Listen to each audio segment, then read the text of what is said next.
Kalau menurutku ya, ketika kita deket sama seseorang tuh udah ada sinyal ke arah situ. Kalau yang udah ini ya, udah di fase itu ya, bukan hasrat ya. Kebanyakan kan kita tuh dekat sama seseorang karena hasrat.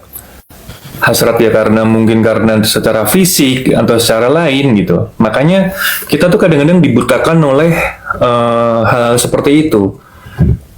Jadi sebenarnya kita tuh udah sadar sebenarnya ini tuh nggak cocok loh gitu. Kita udah tahu sebenarnya.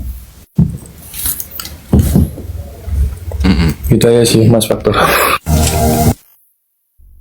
Mas Arkan. Sebenarnya kita udah tahu kan, ini sebenarnya ini orang nggak cocok nih, tapi kadang-kadang kita memaksakan karena hasrat itu tadi gitu loh. Waalaikumsalam. Hasrat hati hanya pengen bertanya ya. Namun konon katanya tulang rusuk bakal mengenali alamiah. Iya, itu benar ya Ji. Gitu. Hasrat hati hanya sekedar bertanya.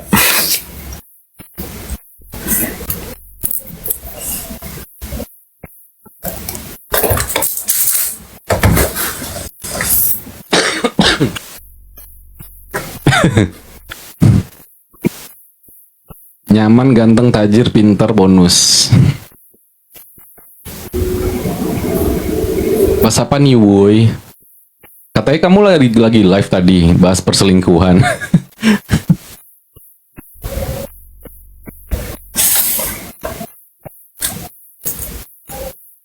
Kalau aku tuh berusaha untuk menjelaskan sesuatu itu kayak gini ya, maksudnya tuh dari kesadaran ya. Kesadaran kita ini tuh manusia yang sesadar-sadarnya. Aku tidak bisa menjelaskan dari kejadian, pengalaman. Komal kita yuk. Ini kan lagi Komal, maksudnya bercerita. Kita lagi ngebahas suatu topik. Maksudnya kalau mau naik dipencet aja, harus ngobrol sesuai sama apa yang kita bahas ya teman-teman. Farhan Peterson. Jadi itu permintaan viewer besar apa ya? Oke. Jadi makanya tuh aku beberapa fase di room orang gitu, aku kan menjelaskan dari tingkat kesadaran, bukan tingkat keegoisan gitu loh. Tingkat keegoisan itu tuh kan mental block awal ujung-ujungnya, dan mereka akan berdalih apa yang mereka jalanin, apa yang mereka rasain. Jadi self defense mereka, lu kan nggak ngejalanin apa yang gue jalanin, lu kan nggak tahu apa cobaan gue, lu kan nggak pernah ngalamin. Nah, aku kalau yang kayak gitu tuh diem, berarti tuh orangnya nggak sadar gitu loh. Makanya aku tuh menjelaskan dari sisi kita sebagai manusia, mau cewek atau cowok gitu kan, kita jangan ngelihat sisi psikologi. Di psikologi itu ada frekuensi gitu loh. Ketika frekuensi itu nyampe, itu ada getaran, itu ada vibrasi gitu loh. Nah, kita ngejelasin dari segitu. Misal, kalau misalnya ada cewek yang suka sama cowok yang kakek-kakek, contoh. Kita kan, kalau misalnya kita lihat di sosmed, kita secara gamblang kita berpikir, ini cewek ini ngapain nikahin kakek-kakek sih? Kayak nggak ada cowok lain, kan gitu kan. Terus, poin kedua, kita menghakimi dia tuh dari segi, kita bilang kayak nggak ada cowok lain nih yang dinikahin selain kakek-kakek ini. Oke, satu. Kedua, selalu bilang kayak gini, mungkin si kakek ini kaya, dan si orang tua keluarganya ini tuh punya utang, gitu loh. Jadi dia mau nggak mau dia nikah karena materi, gitu kan. Terus yang ketiga, itu mikirnya fetis. Mungkin si cewek ini fetisnya tuh suka sama cowok-cowok yang udah keriput-keriput, gitu kan. Nah, aku tuh nggak mau yang keempat, berpikir dari fase apa yang pernah dijalanin dalam hidup. Makanya dia akhirnya tuh sudah seperti itu gitu loh. Maksudnya tuh entah itu dia terpaksa, entah itu dia jual diri, entah itu dia kebablas hamil, entah apa gitu kan. Fase kayak gitu. Aku tuh nggak mau menjelaskan dari fase itu teman-teman. Karena di room-room orang itu kebanyakan menjelaskan dari fase-fase seperti itu gitu loh. Karena itu kan secara gamblangnya ya, aku kan sempat ngobrol kayak gini, misal, kenapa si cewek itu memilih si kakek-kakek itu untuk dinikahin? Sekarang kita punya fase hidup. Mungkin fasenya hidup itu, dia sudah siap menjadi istri. Berarti dia tidak memilih lagi cowok seperti apa, yang penting cowok gitu kan. Nah, mungkin si kakek itu doang yang datang memberanikan diri untuk menikahi dia. Makanya, dia menerima gitu loh. Jadi bukan berarti kayak kan dia fasenya begini, kan kita nggak tahu apa yang dia alamin gini. Ya kalau kita nggak tahu fase pahitnya itu, emang kita harus ngelewatin fase pahitnya itu kan enggak. Kayak kalian cewek-cewek nih, emang kalian kalau ketika teman kalian memilih cowok yang nggak sesuai sama mata kalian nih, teman kalian memilih cowok itu, emang kalian harus ngelewatin dulu fase teman kalian yang pahit itu? Harus nikah terus di KDRT dulu atau diapain dulu? Kan enggak kan gitu loh. Jadi kalau fase berkesadaran itu ya udah, dia memilih cowok itu secara gamblangnya kita bilang dia udah di posisi siap menjadi istri gitu. Siap menjadi istri berarti dia tidak melihat lagi posisi harta dia seperti apa gitu kan. Terus fisiknya seperti apa. Yang penting itu dia udah siap gitu. Udah sesimpel itu sebenarnya gitu loh. Gitu teman-teman. Jadi kadang-kadang tuh kalau ada orang yang bersikekeh untuk hal-hal yang kayak kan dia begini kan, aku lebih milih diem gitu. Aku lebih milih nggak komen. Kenapa? Percuma kalau kalian ya sebagai host pun juga nggak sadar, sebagai host pun juga mental blocking, sebagai host pun juga egois gitu loh, menerapkan ego gitu loh. Pengen kan gua hostnya, lu harus ngikutin apa kata gua, nggak bisa dong gitu. Justru kalau gua bertamu ke rumah lu, tamu adalah raja. Lu dengerin dulu tamunya itu persepsinya kayak gimana gitu. Iyain aja bisa nggak sih gitu loh. Misalnya kayak aku punya tamu nih, emang aku pernah ngejulitin tamuku, menjatuhkan harga diri tamuku, atau menyuruh cerai tamuku gitu kan? Enggak gitu. Aku berusaha untuk kalau ada yang nggak cocok di hati, kan aku iyain aja. Oh iya gitu kan. Oh iya terharu gitu kan kita. Oh ya udah masya Allah. Bisa nggak sih kayak gitu aja? Kalaupun emang kalian nggak suka gitu loh. Bukan berarti lo harus kayak begini. Lo berarti tolol lu kalau lu kayak begitu. Lu berarti lu harus bales kelakuan orang kayak gitu. Berarti temen lu tuh bodoh, milih kakek-kakek buat dinikahin. Berarti dianya aja yang tolol, matanya nggak kebuka. Kayaknya dia udah kena santet, kayaknya dia udah kena pelet, bla bla bla. Nggak bisa aku ngelawan hal-hal kayak gitu. Tau udah arahnya ke situ ya, apalagi dia sebagai host gitu kan. Gitu loh maksudnya. Makanya ada beberapa orang-orang gitu kan, berapa ya? Banyak. Aku punya banyak temen yang live kayak begini gitu kan. Tapi aku lebih milih ya udah nyampein persepsi dikit, kabur gitu kan. Kalau nggak disimak sama sekali. Karena di situ bukan live-nya itu bukan keikhlasan, tapi ego gitu loh. Kalau keikhlasan kan, kalau orang ngomong apa, iyain aja dulu. Kalau memang sampai nggak cocok, itu urusannya dia gitu loh. Dia nggak cocok, kita nggak boleh menggiring opini. Harus orang itu ngikutin kata kita, harus dengerin kata kita gitu kan. Terkadang orang cuma perlu cerita dan didengerin, nggak selalu harus ada solusi instan, cukup hadir aja. Ya itulah yang dilakuin sama orang gitu loh. Misalnya orang datang ke rumahku, mereka ngobrol, ya udah, mereka lagi pengen bercerita aja. Kan ada fase-fase, misalnya kita bantah dikit nih, mungkin saran gue nih, ya mohon maaf ya guys gitu kan, mungkin saran gue gini-gini, terus ujung-ujung dia menolak nih, kan aku akhirnya berpikir, oh ya udah gitu loh. Bukan berarti enggak, lu tuh bodoh, lu tuh harus ngikutin saran gue. Nah, lu ngapain datang ke sini kalau lu udah bercerita terus lu nggak bisa, kita kayak gitu, harus nurutin kata kita. Aku sebagai host gitu kan, langsung bilang dia kayak gitu loh. Lu udah bercerita, gue kasih saran, lu terima. Kalau nggak terima ngapain lu bercerita gitu? Kan nggak bisa kayak gitu, ya kan? Gitu. Opone setuju. Ya dengan cerita aku setuju ceritanya. Bantu tap-tap ya teman-teman ya. Bantu tap-tap, di share, di repost dan posting ulang. Nah itu kadang malah jadi nggak enak satu sama lain kalau nggak saling ngerti. Iya Kak Tari. Kak Tari mungkin masuk juga. Aku tahu Kak Tari juga pernah masuk di room-room kayak gini kan, gitu loh. Kadang kita kan bercerita, makanya aku tuh kebanyakan kabur di roomnya temen Kak Tari, salah satunya ya kan, atau di room-room yang Kak Tari share tuh ya kan. Terus ada lagi beberapa. Nah itu bukannya aku nggak mau berteman sama mereka. Mungkin maksud Kak Tari tuh Bang Nick berteman sama dia nih gitu. Live-nya sama kayak Kak Nick, bla bla. Mungkin maksud teman-teman kayak gitu ya. Tapi ada beberapa juga yang ketika aku typing atau aku ngomal ternyata nggak pas nih gitu. Ya udah, daripada aku ngobrol terus selek ya kan, mendingan aku pamit, sibuk apa gitu kan. Denger aja, kalau nggak cocok ya aku dengerin. Aku lebih milih kabur aja. Kalau dengerin ya percuma kalau orang nggak sadar gitu. Kita kan berusaha untuk netral, berusaha untuk ya udah gitu kan, ikhlas aja. Fase orang berbeda, isi otak orang berbeda. Rambut boleh hitam ya kan, tapi isi otak belum tentu sama gitu loh. Wajah boleh sama-sama ganteng, sama-sama cantik gitu kan, sama-sama punya mata dua, tapi isi otak belum tentu sama gitu. Makanya ketika kita ngobrol, ininya gimana, reaksinya gimana. Nah, reaksi seperti itulah yang aku jauhin gitu. Dia syukuran kita yang ujungnya poston. Berarti sekarang ganti, jangan bilang sabar ya, tapi sadar-sadar. Dia dibilang gitu pasti, jangan kan kita bilang, kita bilang sadar nih ya. Kita kasih tahu aja arti sadar apa sih? Itu aja dia nggak bisa jawab kadang. Terus cinta itu apa sih? Gitu loh. Itu aja dia nggak bisa jawab. Gimana ngebahas yang lain-lain? Yang kakek nikah sama nenek lah, yang nenek nikah sama berondong lah, yang gimana mau ngebahas sejauh itu, yang dasarnya aja tuh dia nggak tahu artinya gitu loh. Kesadaran tuh apa gitu loh.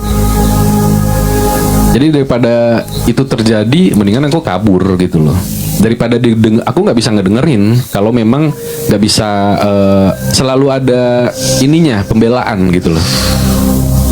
Ambil positifnya, abaikan negatifnya, itu pilihan tepat. Aku kan lebih memilih untuk kabur dan tidak mendengarkan. Jadi nggak ada yang bisa aku ambil sih.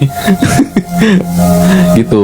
Jadi aku tuh tidak menyimak lagi kalau memang sudah terlalu kenceng gitu loh.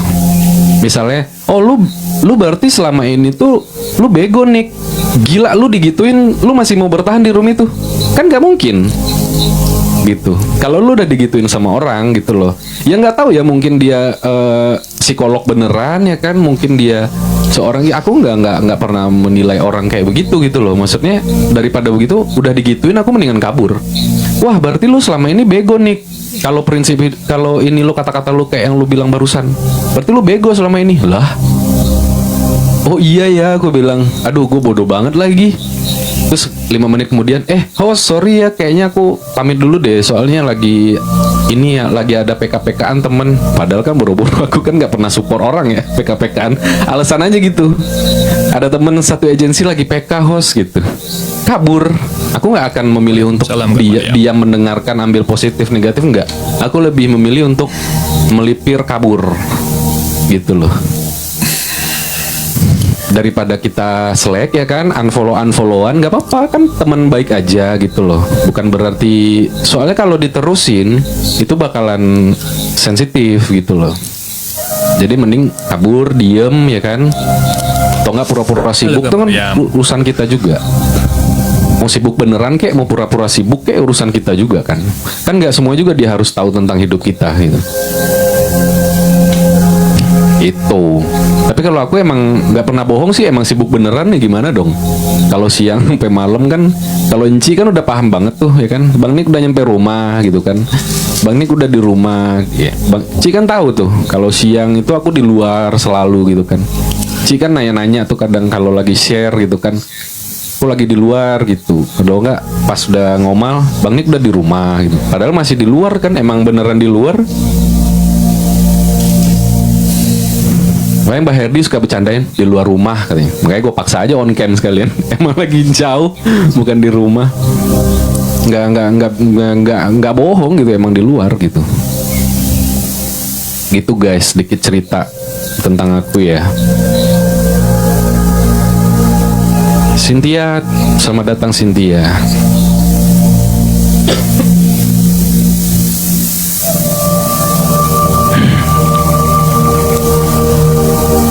Menurut lo,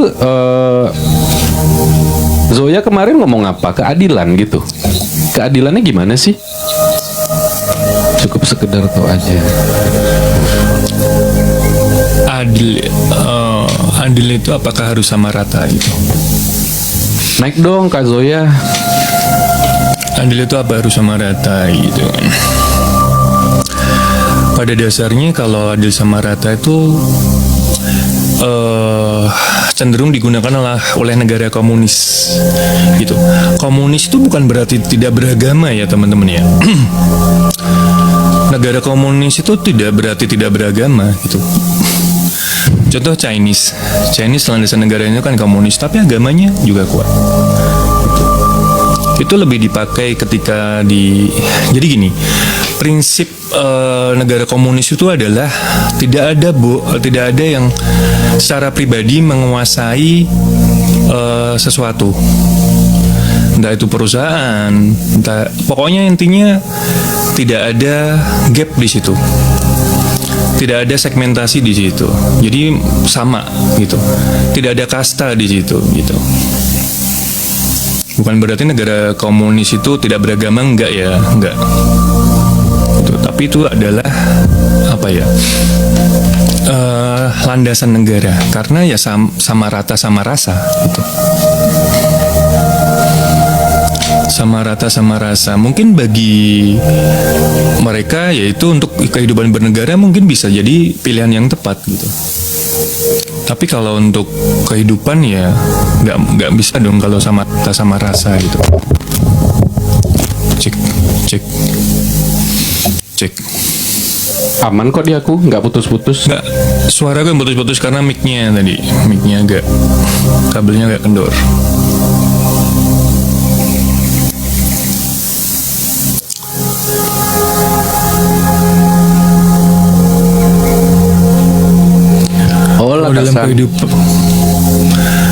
Kalau dalam kehidupan sama rata sama rasa ya gini contohnya, kita punya anak yang usianya berbeda mungkin ya.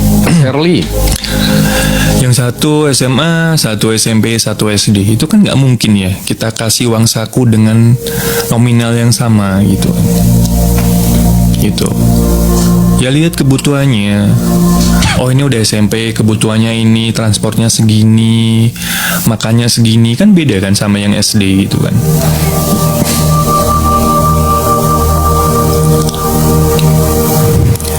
Adil itu sesuai konteks dan kebutuhan masing-masing. Kalau keadilannya harus sama rata, sifatnya rules. Ya, keadilan itu seperti udah semua orang membutuhkannya tapi nggak semua mendapatkannya. Energi liking seks banget ya.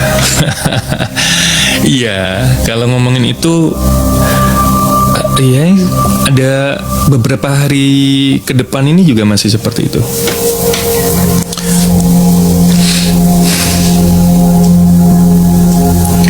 Kalau masalah adil nggak adil, kita sendiri yang merasakan gitu. Kok nggak adil ya? Mungkin itu cuma rasa kita aja gitu. Karena adil nggak adil kembali lagi ke rasa syukur kita sih kalau menurut gue ya gitu. Tuh si Bagi kita Kasan tuh kurang adil apalagi tuh. Udah nggak ada orang tua dari kecil ya kan. Kalau dia nggak bersyukur. Berapa hari Ardian? 3 harian, 3-4 harian. 3-4 harian. Nanti kita akan dalam ya dinikmatin aja.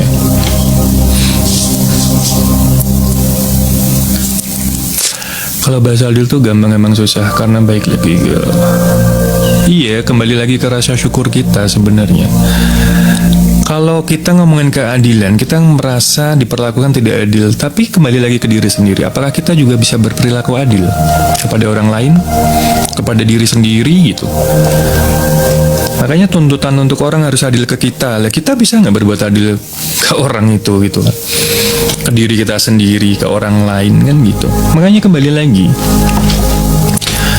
Semua kembali lagi, jangan keluar, kembalikan ke diri sendiri dalam segala hal. Itu malah menghambat ya. Kalau kita selalu berpikir sesuatu itu dari luar, melihatnya keluar, apa yang di luar dalam diri kita, itu malah menghambat sebenarnya. Kita sedang menghambat diri kita sendiri.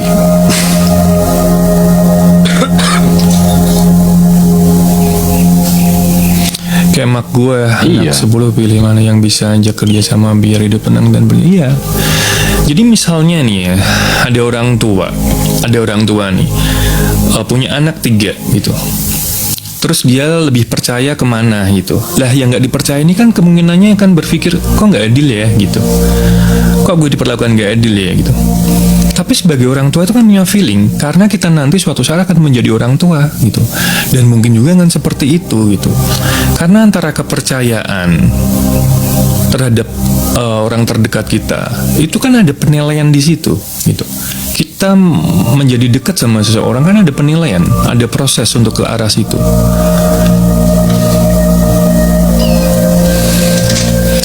Kalau begitu konsepnya, berarti nggak ada gunanya hukum itu dibuat.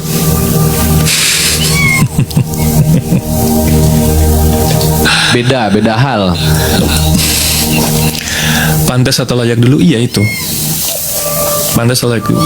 Makanya kita tuh memantaskan diri dulu ya, gitu. Memantaskan diri dulu dalam segala hal. Kita aja belum pantas kok harus dipilih misalnya, gitu kan. Ih, kucingnya mau Kita nete. Kita merasa belum layak kok harus gitu, harus dipilih gitu. Kan ya kembali lagi ke kesadaran gitu kan. Kembali lagi ke kesadaran. Misalnya ada nih ya, kita lagi ngedeketin seseorang gitu kan. Kita ngerasa lebih baik gitu. Ini analogi yang mungkin gampang dicerna ya. Kita ngedeketin seseorang, dan seseorang itu yang ngedeketin bukan cuma kita gitu loh. Tapi kita ngerasa lebih baik daripada yang lain, ngerasa lebih unggul daripada yang lain. Kenapa dia nggak pilih gue? Kenapa dia pilih itu? Ya itu yang disebut rasa tuh ya itu. Kok nggak adil banget ya gitu. Gue udah effort begini, gue udah begini, tapi kok malah dia milih dia gitu. Ya. Kan kadang-kadang agak Dunia ini tidak kita tuh adil, Mas. Harus kembali ke diri sendiri sebenarnya gitu loh. Kita tuh udah layak belum? Kita udah berbenah belum gitu. Dengan sendirinya orang tua akan mendekat gitu. Kita akan menjadi magnet bagi mereka gitu loh. Bukan kita punya tujuan untuk menarik mereka, ya enggak gitu. Tapi kan itu kan semesta kan seperti itu. Semesta kan berperilaku seperti itu ya. Cara bekerja semesta memang seperti itu.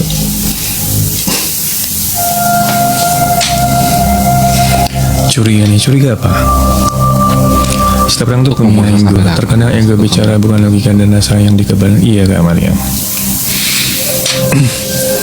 Makanya kembali lagi ke diri sendiri ya gitu.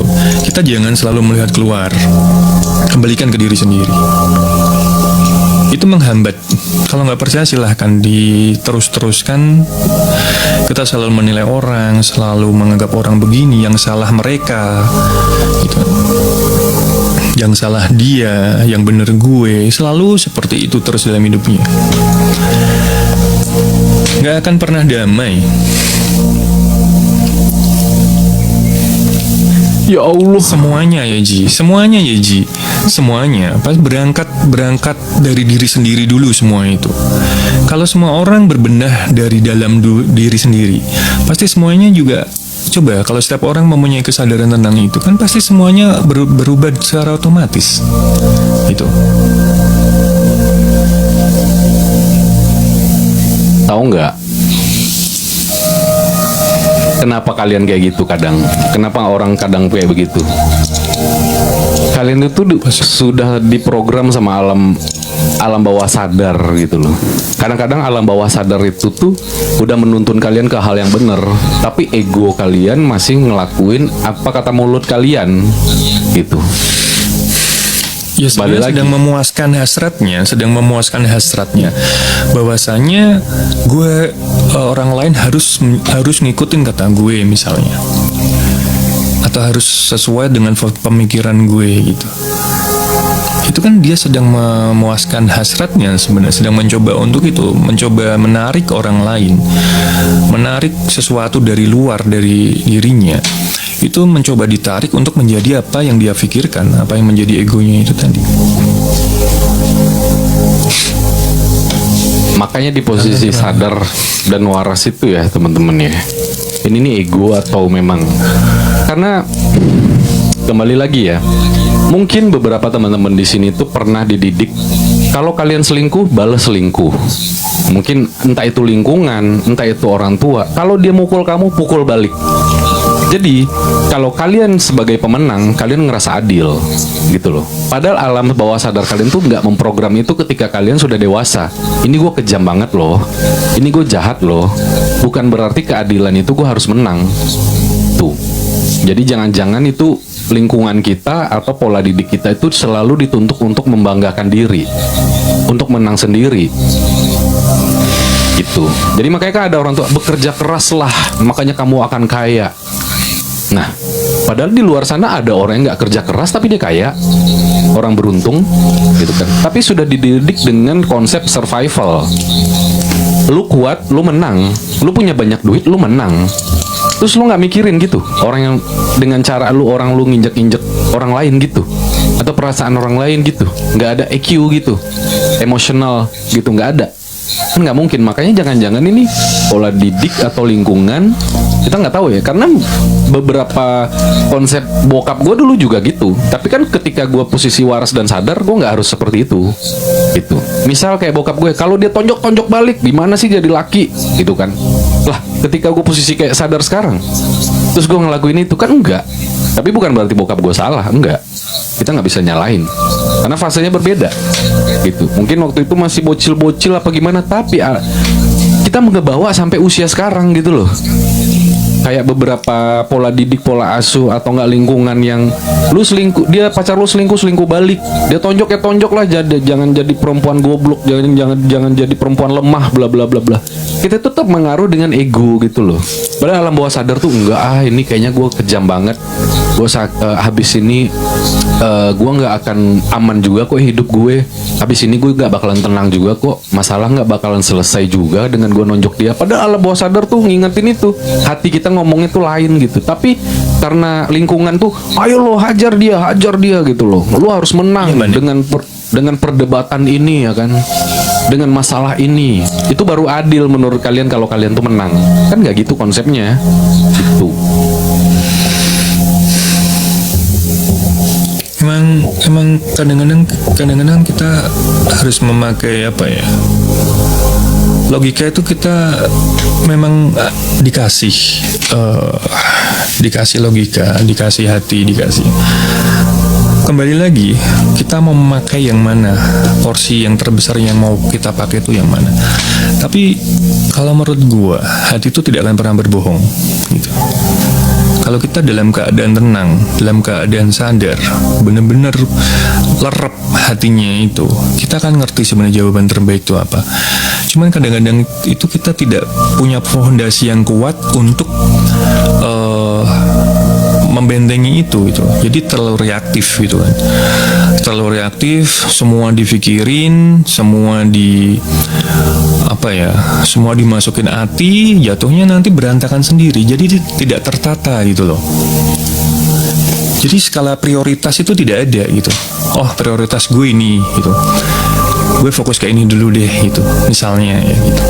Tapi kalau semua porsinya sama, dimasukin semua, ya udah. Tinggal nunggu bom waktu aja gitu.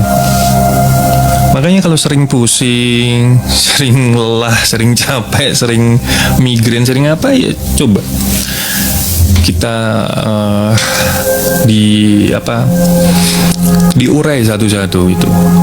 Ini problem gue itu sebenarnya yang terbesar tuh ada di mana ya gitu. Kadang logika olah rasa kalah sama nafsu dan ego, ya makanya. Halo Tante Lunar. Halo Nar.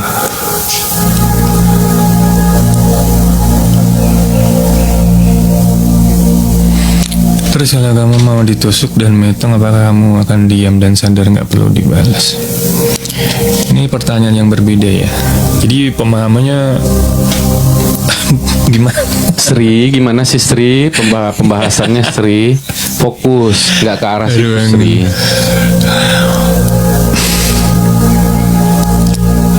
Benar. Tapi kadang pola pikir dan sudut pandang cewek cowok beda melihatnya. Itu sebenarnya nggak beda ya. Cuman memakai dari sudut mana gitu kan. Kan ada yang bilang cowok lebih sering pakai logika gitu. Cewek lebih pakai hati dan perasaan gitu. Kasih absennya. Terlalu memakai perasaan pun juga nggak bagus, terlalu memakai logika juga nggak bagus. Makanya seimbang gitu, dinaik turunin kadang-kadang kita tuh. Fasenya dasar laki-laki dan perempuan lebih peka aja. PK nggak tuh ngomong-ngomongnya? Udah kayak Medan. Kita ngomongin tentang keadilan, Lunar. Kita perempuan lebih pakai. Dan dulu gue sering banget sakit kepala asam lambung naik setelah aku pikir kenapa diri gue sakit sakitan. Ya iya. Kadang-kadang kita nggak sadar ya, karena kita berpikir gini loh, ketika kita lagi pusing, yang disalahin makanan misalnya, ketika kita lagi kena apa, yang disalahin hal lain gitu kan, ketika kita galau, yang disalahin pasangannya gitu kan, ketika kita begini yang disalahin orang lain. Coba deh, maksudnya kenapa sih gitu harus orang lain gitu? Kadang-kadang kita juga harus sadar ya guys ya, semuanya tuh ada musababnya gitu loh. Gak melulu kesalahan orang lain kok gitu.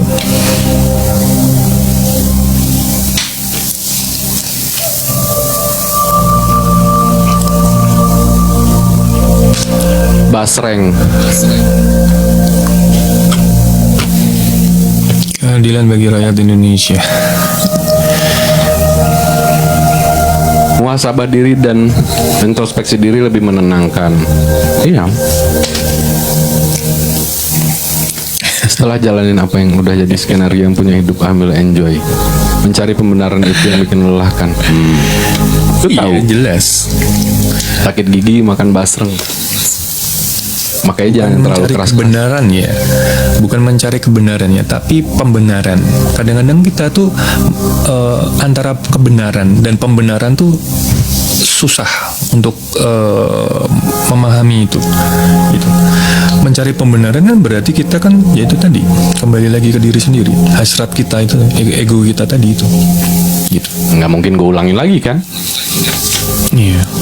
Kita dididik dari kecil untuk beneran, ya kayak tadi aku lagi, nggak mungkin aku ngejelasin lagi kan. Yang dari kecil tuh kayak, kita jangan ngomongin ini dulu deh, kayak intinya ini orang yang bener-bener yang kayak udah introspeksi diri gitu. Yang tadi kakak siapa bilang tuh udah muhasabah. Tapi kalau kita dari kecil, takutnya nih gitu loh, pola dari kecil itu kita bawa sampai ke usia sekarang. Kayak misalnya dia selingkuh, kita balas selingkuh. Dia nonjok, kita harus tonjok balik dan kita harus menang gitu kan. Dan nggak semuanya harus dilakuin dengan cara itu, karena bagi kita itu adil kalau kita yang menang gitu kan. Kan nggak gitu konsepnya gitu loh. Ada saatnya, misal kayak tadi aku bilang, ada saatnya aku kabur, ada saatnya aku bereaksi, ada saatnya aku diem gitu. Kalau di rumah orang mungkin aku nggak akan sereceh ini, nggak sebecanda ini, karena aku ngehargain hostnya. Nggak mungkin dong aku harus bener nih gitu. Itu tappingan si Zuya tuh nih. Yang meski udah berusaha keras tapi tetap aja kita kecewa. Pembahasan itu, mengapa kita udah berusaha keras tapi tetap aja kecewa. Maksudnya itu sebenarnya kan kembali ke diri sendiri. Pada keliru menaruh kendali. Karena dididik mencari siapa salah benar seringkali menjadi pembenaran masalahnya. Pembahasan tadi sebenarnya bagus Bang Nick tentang mengapa meski udah berusaha keras tapi kita kecewa. Lah itu alam bawah sadar kalian itu kemana ya kan? Tapi kalian bergerak itu salah nih. Kalian udah tahu itu ego, nafsu ya kan? Padahal kita mau ngebunuh orang nih, contoh ya kan, amit-amit ya kan. Tapi alam bawah sadar kita, kok gue jadi jahat ya, kok gue jadi kayak begini, kok gini. Tapi dilakuin karena apa? Karena pengen menang, karena kesel. Di situ ada nafsu dan ego, gitu kan. Padahal alam bawah sadar itu selalu benar, hati itu selalu benar, gitu. Tapi kita itu berpikir ya kadang pendek, ya. Sebenarnya kecewa itu karena muncul dari keinginan kan. Kecewa itu muncul dari ekspektasi gitu, harapan gitu. Makanya kecewa. Coba kalau nggak ada itu, ya biasa aja. Iya, hati logika susah kompromi lah. Iya.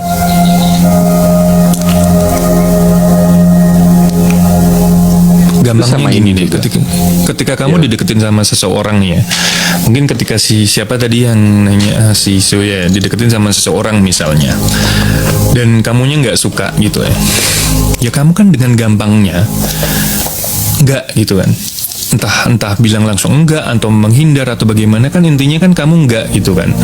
Lah mungkin kamu nggak kecewa karena di situ tidak ada harapan gitu loh, tidak ada keinginan gitu loh, tapi bagi dia itu bisa jadi kekecewaan karena dia berharap mendapatkan kamu kan gitu. Itu analoginya yang gampang dicerna ya gitu. Karena kita tidak ada harapan, tidak ada keinginan, makanya kita tidak kecewa gitu loh. Tapi bagi orang yang punya keinginan, punya harapan, itu kan mengecewakan gitu. Iya, kadang jadi barter apa ya? Barter tenaga, kan, barter ego. Kecewa itu kan lahir dari situ sebenarnya. Kekecewaan itu kan lahir dari itu keinginan sebenarnya, harapan, ekspektasi. Yang penting contoh ya, ekspektasi kita sendiri. Contoh nih, kalau kecewa muncul dari ketidakmampuan. Contoh nih ya, misalnya lu nge-gym nih, lu punya harapan dengan nge-gym badan lu akan bagus ya nggak? Itu kan setiap hari progresnya akan lu lihat nih. Setiap hari lu akan ngaca kan, badan gue udah begini nih, ngaca lagi, besoknya ngaca lagi, badan gue udah begini kan. Tapi ketika 2 bulan lu nggak mencapai target itu, lu mungkin akan kecewa. Karena niat lu nge-gym itu karena cuman pengen badan lu bagus. Ya kan, bukan aktivitas. Tapi kalau niatnya olahraga, nge-gym itu cuman aktivitas misalnya, atau yang penting gue sehat, ya udah itu ngalir aja. Lu nggak perlu ngaca tiap hari, yang penting gue olahraga aja gitu. Ya sama gitu. Sebenarnya kehidupan, makanya kehidupan juga seperti itu. Ya udah, yang penting gue jalan aja, aktivitas aja, udah maksimal aja gitu. Semua gue kembaliin lagi, hasilnya mau gimana pun gue kembaliin lagi, karena rezeki sebenarnya udah ditakar gitu. Intinya kecewa karena ada ekspektasi, iya. Ya, naiklah Kak Zoya on cam. Kepencet katanya. Makanya gue kaget. Harapan dengan doa sama kah? Kalau harapan itu sebenarnya kadang-kadang melampaui, doa pun juga kadang-kadang melampaui ya. Melampaui kali. Melampaui kesadaran kita. Misalnya nih, kita tahu gaji kita 3 juta misalnya ya. Gaji kita per bulan cuma 3 juta, penghasilan kita cuma 3 juta, tapi mimpi punya Alphard. Punya harapan punya Alphard. Atau berdoa, ya Allah bulan depan aku harus punya Alphard. Kira-kira itu selaras nggak gitu? Itu dalam keadaan sadar nggak ngomong gitu? Atau cuman keinginan? Atau cuman ego? Ya kan? Makanya doa itu diselaraskan dengan kita, kemampuan kita. Sebenarnya dalam hal apapun, itu tadi kan analogi yang lainnya gitu. Tapi dalam kehidupan dimakroin itu juga sebenarnya seperti itu. Bahwasanya ekspektasi kita, doa kita juga harus laras sebenarnya. Kan pasti alam bawah sadar kalian itu pasti akan bicara apa yang Bang Herli bilang kan. Misalnya kalian gajinya 5 juta sebulan, tapi kalian pengen punya Alphard nih. Tapi alam bawah sadar kalian kan ngomong, emang iya, emang mungkin. Kayaknya bakalan lama deh. Kayaknya bakal dalam tahun ini kayaknya bakal belum tentu deh. Sekarang kalau dikasih Alphard nih, sekali isi aja bensin 500.000 ya kan? Sejuta, ya nggak sih? Gitu loh. Jadi nggak bakalan bisa gitu loh. Lah gaji kalian 5 juta ya boncos yang ada. Jalan bola balik. Misalnya kayak gue mimpi nikah sama siapa gitu, siapa ya kira-kira yang cantik ya. Itu kan kayaknya kan kayak gue harus tahu diri kan, lebih kesadar diri gitu loh sebenarnya gitu loh. Gue tiba-tiba bermimpi punya mobil apa gitu, ya kan gue harus ngerti keadaan gue bagaimana, pendapatan gue segimana. Berdoa dan harapan itu boleh, tapi ya itu tadi, kadang-kadang doa itu kalau terlalu berlebihan dan tidak tercapai, pada akhirnya kita nyalain siapa, Tuhan gitu. Itu yang ditakutkan kan seperti itu. Kok gue terlahir seperti ini ya gitu, ya itu kan malah nyalain Tuhan. Loa itu Jelas. Kalau aku percaya. Karena semakin Law kita of kosong, attraction. semakin kita Hukum kosong, tarik-menarik. semakin banyak yang akan datang ke diri kita.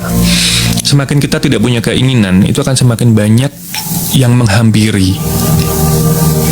Semakin kita tidak punya ekspektasi atau harapan dalam hal apapun, itu akan lebih Betul banyak itu. yang masuk. Ayuna, betul itu. Iya, itu kayak maksa ya. Jadi kayak mungkin bahagia kita cuman sementara gitu.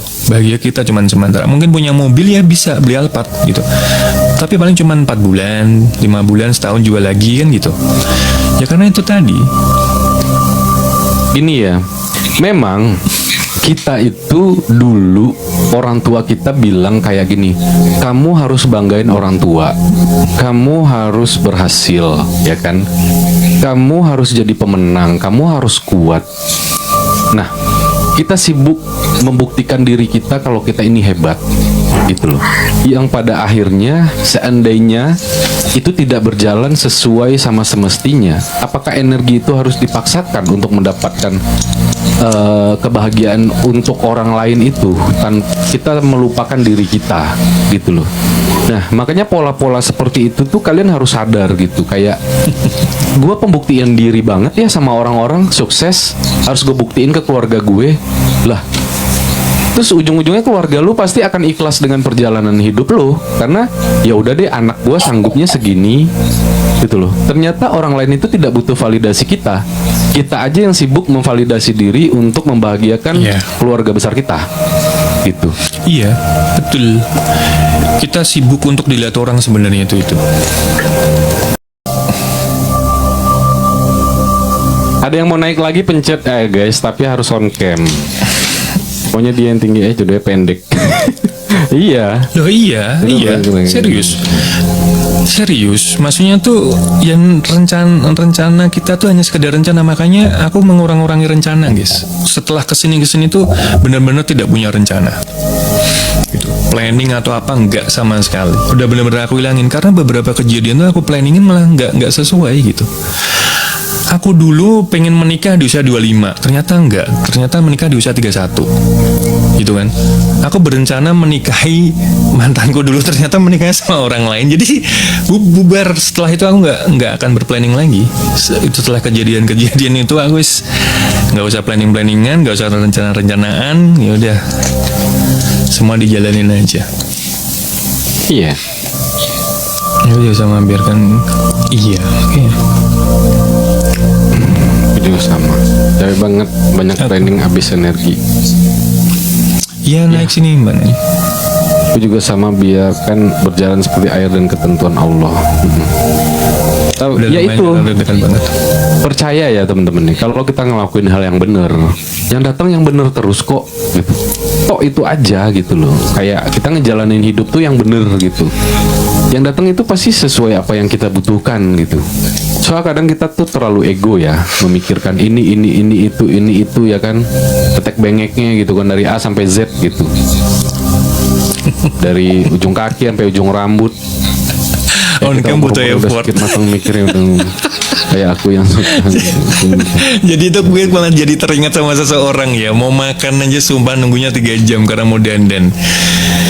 Ya begitulah, tapi apakah kebaikan selalu datang dari kebaikan juga? enggak juga. Oh, ini makin besar planning. Baik. besar energi. Baik itu belum tentu baik. Contoh, kita mau donor darah, ya kan? Donor darah itu kan baik nggak? Baik kan?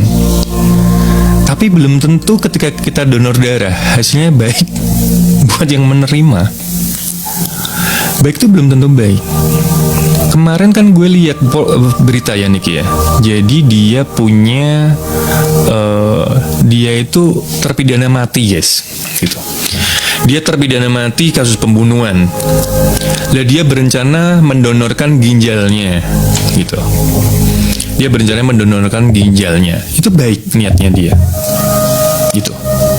Tapi apakah hasilnya akan baik? Ya, alam bisa jadi baik, bisa jadi enggak, gitu.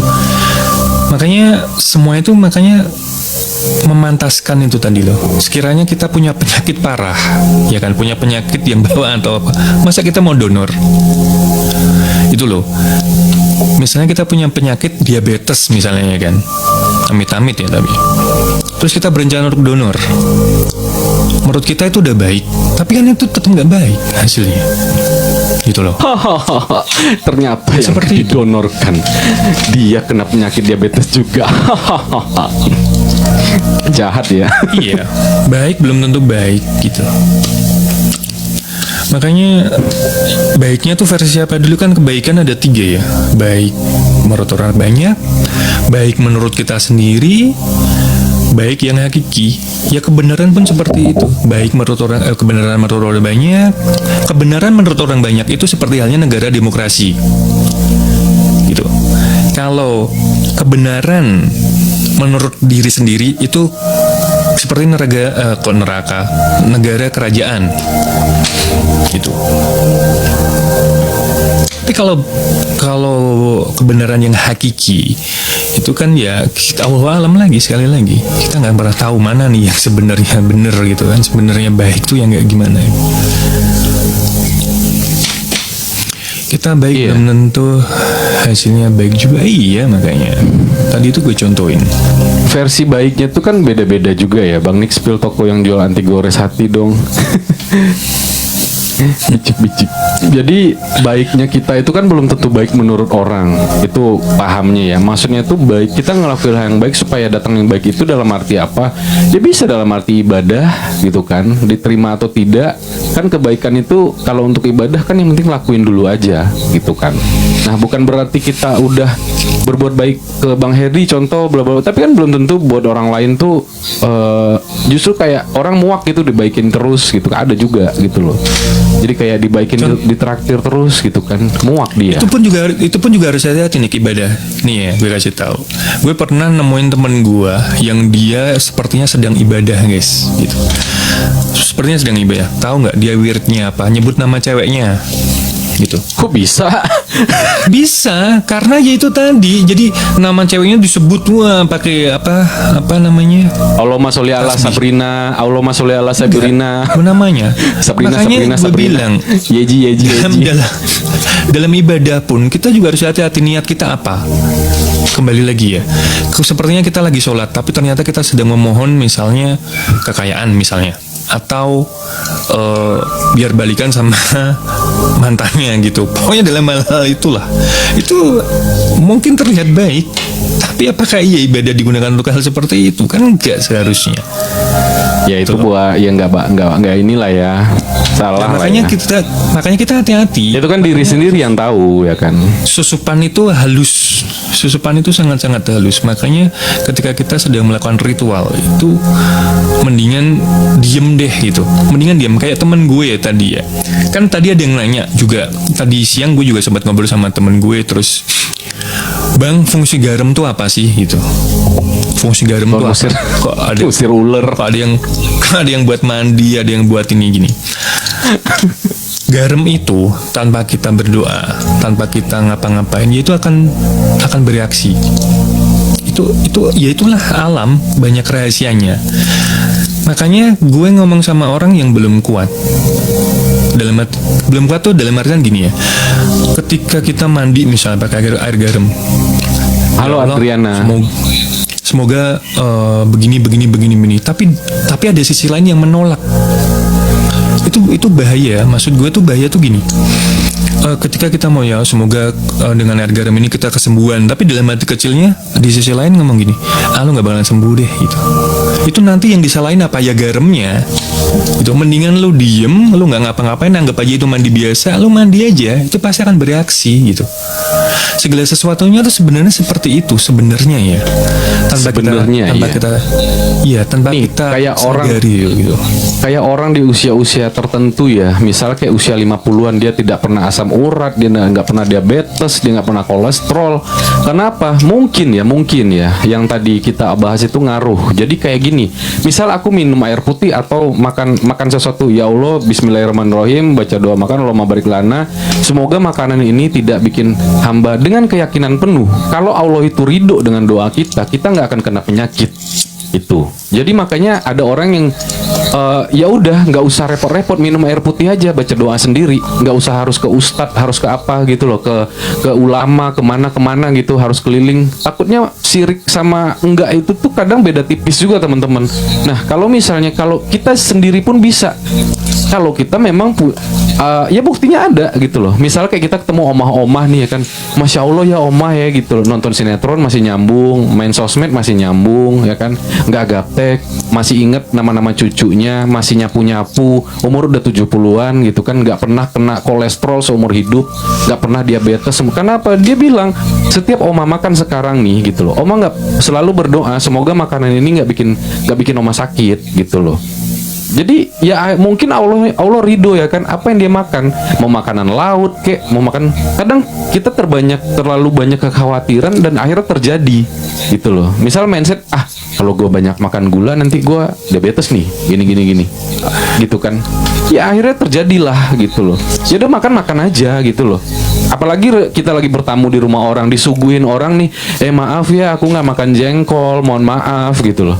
Kalau aku nih ya, aku kalau mampir ke rumah, nah kalau ngomongin adab nih ya, kalau adab, aku kan diajarin tuh memang adab. Jadi papaku aja tuh ngajarin adab mampir ke rumah orang miskin, adab mampir ke rumah orang kaya, itu ada perbedaan teman-teman. Adab masuk ke dalam masjid gitu, ada perbedaan. Adab masuk ke rumah orang apa namanya, kayak RT RW atau kayak semacam yang rame lah gitu loh, kayak kantor gitu kan, organisasi kayak gitu. Itu ada adabnya. Kita mampir ke rumah orang miskin. Kalau orang miskin itu gelarin tikar sama kita, nggak ada kursi nih, kan ada juga orang, lu ada kursi nggak? Gue nggak bisa nih duduk di bawah. Nah itu nggak ada adab gitu loh. Kalau kita mau dipuji malaikat, kalau mau digosipin sama malaikat sampai ke telinga Tuhan gitu kan, ketika kita mampir ke rumah orang miskin, duduknya di lantai gitu, kalian puji, ya Allah gitu kan, udah lama nih nggak duduk kayak gini gitu loh. Ternyata enak ya duduk di bawah kayak gini ya, gini kan, masya Allah, dia akan ngerasa tersanjung. Dia terus disuguhin jengkol pete ya kan, ada jengkol, walaupun kalian nggak suka ya, ambilnya dikit aja dimakan. Terus kalian itu bikin malaikat itu takjub sama kalian. Rezeki kalian bakalan bagus kalau kalian mampir ke rumah orang miskin nih kayak gitu-gitu. Kalian puji nih, kalian habisin, jangan nggak dihabisin. Terus kalian puji, ya Allah enak banget ya, udah lama ya nggak makan kayak gini gitu loh. Udah lama aku nggak makan gini. Karena kita nggak tahu, jangan-jangan dia menyuguhi kita itu dengan sepenuhnya. Maksud dia mungkin dia adanya di dapur. Kalian tahu nggak sih kalau kalian makanannya nggak habis mampir di rumah orang miskin, ketika dia cuci piring nih, dia akan ngomong sama di diri dia, ya Allah kita makan aja susah ya, tadi ini udah bekasnya dia gitu kan, nggak habis, harusnya bisa buat makan. Kalau dia udah kena zolim kayak gitu sama tamu, kelar kalian. Kalau makan kalian nggak dihabisin, dia ketika nyuci piring itu ngebuang makanan sisa, itu sayang banget karena dia miskin, susah nyari makan. Ketika ada tamu dia senang menyuguhkan itu dengan penuh perjuangan gitu loh. Jadi makanya ada adabnya semua teman-teman. Terus jangan celingak-celinguk, jangan ngide-ngide. Di sini kok panas ya? Lu nggak ada kipas gitu? Jangan ngide-ngide gitu loh. Dimanapun manusia hidup pengen adem gitu loh, pengen ada kipas, pengen ada AC. Tapi kalau dia nggak punya, jangan dikomplain. Jangan lirik-lirik sana, karena lirik-lirik mata dia ngelirik ke kita, dia akan suzon sama kita. Dia lirik-lirik tembok kita, dia lirik tuh lukisan kita, jadi kita tatap mata dia aja. Jangan celingak-celinguk ke rumah orang miskin. Jangan ngide-ngide, lu suruh beli ini. Kalau lu mau ngide, lu beliin. Lu datengin, lu bawain tikar, lu bawain kipas angin. Nah itu, jangan suka ngide. Lu nggak ada kepengenan gitu buat ngeganti gorden lu, buat ngeganti pintu lu udah ngereok kayak gitu. Nih gue tambahin nih 100.000, dihina dulu ya kan. Nggak usah kayak gitu, kasih aja 1 juta langsung. Nggak usah 100.000 nambahin gitu loh. Rumah orang miskin ya dia pengen kayak kita gitu loh, yang notabene mungkin alhamdulillah berkecukupan gitu loh. Ada adabnya. Mampir ke rumah orang kaya gitu, ada lagi gitu loh. Ini kelakuan siapa yang lo bahas? Enggak, maksudnya semua orang tuh kadang kita tuh saking santainya, kadang tuh suka kayak gitu. Mampir ke rumah, apalagi udah buang air itu ke sungai ya kan, bukan nggak ada toilet nih, kita harus jalan dulu ke bendungan apa ke sungai apa ke selokan, buang airnya di situ ya kan, dia nggak ada toilet, tuh komplain lagi tuh gitu. Lu nggak ada toilet, aduh gue nggak bisa lagi kencing di situ, aduh gue nggak bisa. Gak usah gitu-gitu, simpen aja di dalam hati kalian. Kalau dia udah menyimpan kekecewaan di dalam diri dia, dia merasa terzolimi, udah kelar kalian gitu loh. Makanya hati-hati kalau mampir ke rumah orang kaya, orang miskin, itu ada adabnya semua teman-teman gitu loh. Dan di situ ada bisa kalian mendatangkan hoki gitu loh. Kalau kalian mendatangkan hoki buat manusia, mengasih rezeki tanpa diminta sama orang miskin tersebut, mampir ke rumah orang miskin, kalian kasih tikar, kasih kipas, kalian kasih beras, insya Allah hoki kalian 10 kali lipat setelah itu. Kenapa? Dia nggak minta kalian ngasih, dia akan ngerasa tersanjung. Ya Allah, kamu baik banget, semoga rezeki kamu lancar, gini-gini. Dia akan ikhlas mendoakan kalian. Kita nggak akan tahu tuh kejutan apa yang Allah kasih sama kita setelah itu. Makanya jangan ngide, jangan lirik-lirik kanan kiri, lirik-lirik apa rumahnya dinilai, rumahnya di ini debuan apalah gini-gini. Kalian nikmatin aja. Ya Allah, enak banget rumah lu ya, adem ya gitu. Enggak ah, panas gini-gini. Enggak kok, gua adem ya gitu. Dipuji aja gitu loh. Bisa nggak gitu? Gitu Tapi jangan teman-teman. nikmati pasangannya. Wah, bini lu cantik banget ya. Jangan Wah, gitu. bini Terus lu- jangan bandingin, bini lu- jangan bandingin juga rumah Bini lu si miskin seksi, A ya, gitu. Rumah si miskin A dengan si miskin B dibandingin, jangan juga gitu loh. Tapi makanan sama minuman itu tuh benar-benar hal yang sangat sensitif sih. Lo harus habisin sih. Kalian lebaran ya kan, itu kalian kalau disuguhin makan dipuji, nggak ada salahnya muji kok. Kalau kalian nggak suka sekaligus, kalau ditawarin tuh makan walaupun misalnya kue lebaran gitu kan nggak mungkin habis setoples kan. Ambil aja satu lidah kucing, ambil 2, 3 gitu, dipuji. Kok lidah kucingnya enak ya gitu. Kan nggak berat gitu loh, walaupun rasanya sama aja semua ya. Tapi kalau di rumah orang miskin kita muji, itu dia merasa wow gitu loh, lega, tersanjung. Kita didoain, masya Allah mas gitu. Pasti digituin, gue digituin, masya Allah mas gitu kan. Iya loh, beda loh lidah kucingnya gitu kan, sama di rumah gue gitu contoh, atau merasa dihargain gitu loh. Gak usah nanti suruh bawa pulang tuh lidah kucingnya. Ya gak apa-apa, kalau emang apapun yang orang miskin itu kasih, kita terima dengan kebesaran hati. Masya Allah ini bener nih gitu.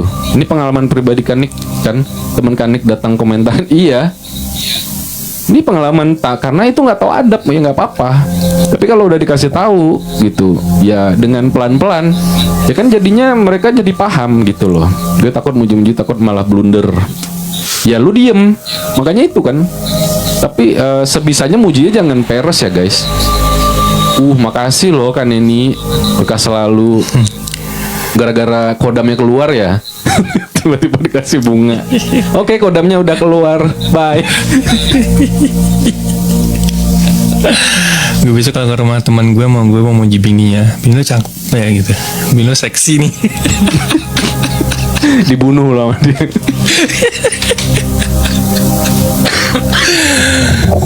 Kalian kalau mau dapat hoki mendadak dari Allah kayak gitu caranya. Itu salah satu kunci. Bukan kita nguji-nguji keberuntungan ya, jangan jangan gue habis ini dapat. Tetap ikhlas ya teman-teman ya, tetap ikhlas ya. Jangan yang kayak mentang-mentang begini terus besok gue mampir sini ya, kayak nguji gitu loh, ngalir aja gitu. Memang itu memang diniatin, jangan diposting, jangan di belaga-belaga gitu loh. Minum dulu bang nih pasti haus. Bisa gitu habis keluar pas bunga langsung bye. Gak boleh pamrih, iya, gak boleh pamrih. Mau tahu adab ke rumah orang kaya nggak? Enggak. Kalau Bang Heri nggak mau deh, ya udah nggak usah. Iya lu Berarti tinggal dia ngomong aja. rungsing Lu tinggal ngomong aja. Kenapa harus nanya? Lu mau tau nggak gitu? Ngomong aja gitu. Tapi agak bebusa sih masalahnya. Jadi gue minum dulu nih.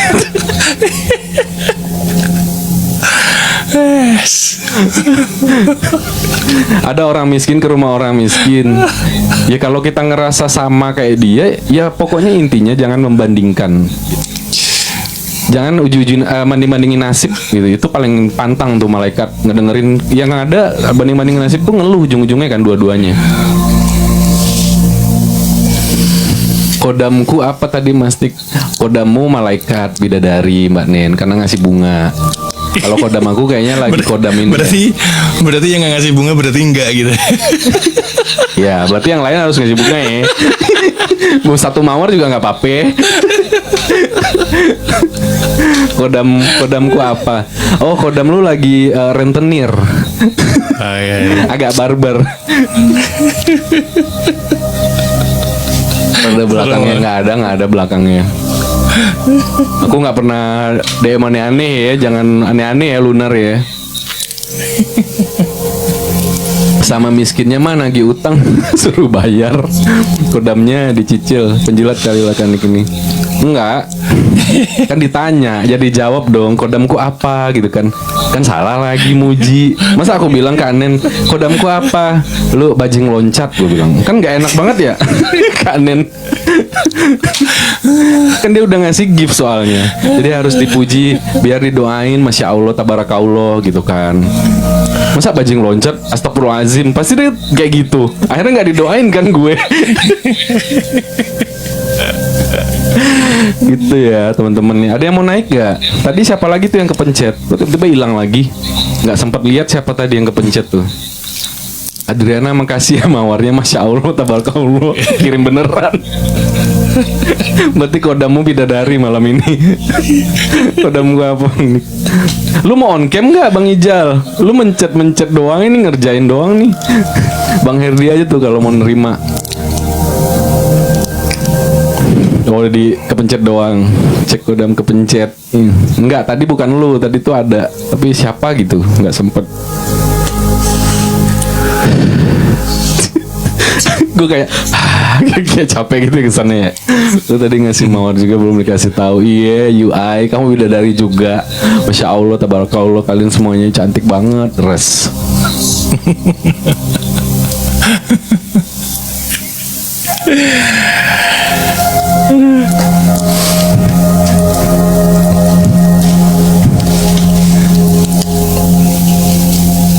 Apa sih sini.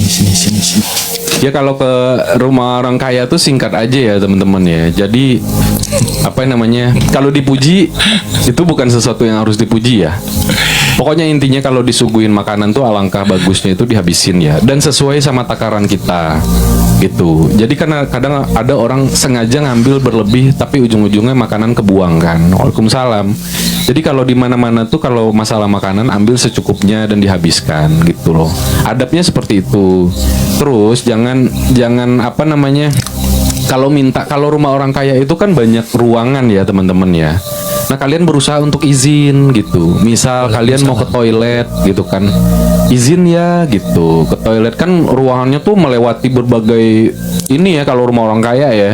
Berbagai apa namanya, kamar-kamar kah atau gimana? Izin masuk kamar nih gitu. Kayak gitu-gitu. Jadi banyak izinnya. Terus jangan nanya-nanya ininya dia lah. Ini beli berapa ya gitu loh. Kayak vas bunga gitu kan. Bagus ya vas bunganya, beli berapa?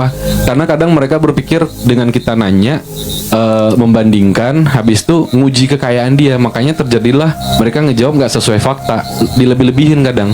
Padahal harganya 25.000, tapi dibilang harganya 50 juta gitu loh. Oh ini vas bunganya mah gue beli nih di luar negeri nih 50-nya. Terjadilah hal-hal seperti itu. Jadi lebih baik jangan ditanya gitu loh. Intinya itu kalau adab itu kayak gitu. Jadi kalau ngobrol-ngobrol aja. Jangan kayak ini bagus nih, berapa lu beli, gini. Jangan gitu loh. Apalagi dalam posisi lebaran gitu loh. Atau kalau mungkin buat orang yang non muslim pas lagi Natal atau apapun itulah. Jadi jangan ditanya gitu loh. Ini harganya berapa? Karena apa? Menimbulkan ya energi negatif itu timbul dari situ gitu loh.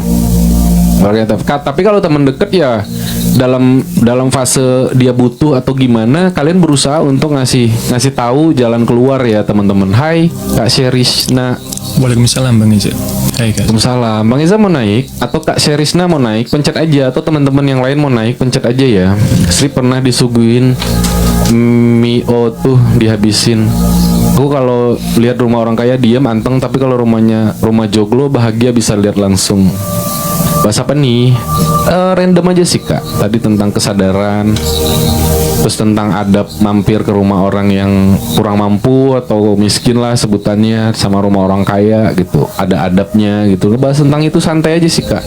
Mungkin kalau Kak Sheris mau naik, ada yang mau dibahas, mungkin dipencet aja naik, harus on cam ya. Ngebahas tentang kesadaran mungkin atau kepercayaan diri. Kak Sheris ini kalau nggak salah yang CCCC ya kalau nggak salah ya. Terima kasih, salam sambungnya alhamdulillah baik. Pencet aja guys. Anak gameonya. Yang utama adalah adab terhadap orang tua dan orang yang lebih tua. Iya, kemarin aku pemberani itu lor. Iya. Aku ke rumahnya kayak nggak betah, mau Sujaya. Iya. Jadi ya itu, hormati orang yang lebih tua, hargai yang sesama, sayangi yang lebih muda. Begitulah, sayang itu rangkul gitu loh. Jadi jangan Berarti yang tua enggak? Yang tua berarti tua nggak usah kan disayangi gitu. itu bahasa gamblangnya ya. Yang penting itu sayangi, sayangnya beda ya. Apa kabar Bang Wijaya katanya? Alhamdulillah baik Kak Riz. Apa kabar juga? Parah nih, masa yang tua Yang udah nggak tua. disayangin gimana sih? Ya, yang lebih tuanya lebih nyayangin kita lah, kan kita yang lebih muda dari dia. Jadi kita menghargai dong. Dia harus menyayangi kita ya. Sama kayak kita menyayangi yang lebih kecil. Kalau Neng gaun kem boleh nggak? Nggak boleh. Ini banyak yang tersinggung nih, karena banyak yang lebih tua gitu loh. Dengan kata-kata lo bilang jangan sayangi yang lebih muda tuh, yang tua banyak yang tersinggung nih. Yaudah aku nyayangin aja, tapi gak. Oh gitu ya Mas Nick. Gue hari ini mau julid aja ya. Oh gitu ya Mas. Kamu yang tua Tersinggung Om. tuh. Adab mengantar istri orang Bang ya, mungkin Bang Bijaya nggak yang pernah ngejalanin ya. Kalau aku kan nggak pernah ya nganter istri orang ya. Ya tergantung case-nya. Aku pernah nganterin tetanggaku gara-gara tangannya kena pisau hampir putus. Ini rumahnya selisih 2-3 rumah dari aku. Suaminya kan pelayaran ya, kapal gitu.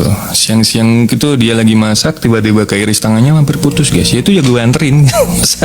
Ya kan tergantung nganterin gimana dulu. Kak Ceris Anterin- nanya tuh. Gimana? Nanya apaan sih guys? Ada orang yang datang ke rumah saya, terus saya nggak disapa. Orang datang ke rumah nggak disapa. Jadi yang masalah itu siapa? Yang masalah itu Kak, tukang rujak. Udah tahu aku hari ini diisi dua-duaan. Padahal dia lagi ngedengerin tuh, padahal dia lagi ngedengerin sampai gini ya. Masya Allah ya Wijaya, semoga jawabannya adem gitu kan. Semoga dia menjawab pertanyaan saya dengan nada yang lembut gitu kan. Ternyata yang salah tukang rujak. Yo, astagfirullah gitu kan. Kok ngono gitu kan. Yang masalah ya dia lah gitu. Orang bertamu itu kan, tamu kan harus punya adab ya. Kita bertamu ke tempat seseorang, jangankan room aja nih, room TikTok nih. Kita harus ngerti kita tuh di situ sebagai tamu. Iya. Ada hostnya gitu kan. Jadi kita harus ngerti gitu. Ya sama kayak ke rumah orang, ya sama kayak gitu. Makanya aku jawabnya tukang rujak aja lah ya. Sebenarnya kamu udah tahu yang salah siapa, masalahnya di mana gitu. Lah iya. Harus on cam kata mereka Kak. Harus on cam. Karena saya dianggap gak tua, mikirnya gak disapa. Biarin aja gitu. Gak usah dibales lah. Kalau dia gak nyapa, ya kita yang nyapa gitu. Kadang-kadang gitu ya guys ya. Gue pernah juga dulu waktu berumah tangga itu, temennya mantan bini gue tuh datang. Udah tahu gue suaminya, nggak disapa. Gitu. Mungkin dulunya ada histori apa kita nggak pernah tahu. Tapi ya gue ngerasa ini, ya lu di sini tamu gitu. Tapi ya tetap gue sapa walaupun agak dongkol juga sih gitu. Tapi ya namanya orang tuh ya unik-unik kayak gitu. Tapi sekali lagi kalau dibales kita malah tambah kesel. Serius, mendingan ya kita biasa aja gitu. Biasa aja. Kalau dibales kita akan dongkolnya berhari-hari guys. Dan itu malah nanti dibahas terus gitu loh. Iya, jadi kalau aku mencoba untuk mencoba membalas ya, pasti nanti aku akan nanya ke mantan istriku itu, kenapa sih dia nggak mau nyapa aku? Itu nanti malah jadi ribut kan, gitu. Grounding, Cil. Grounding.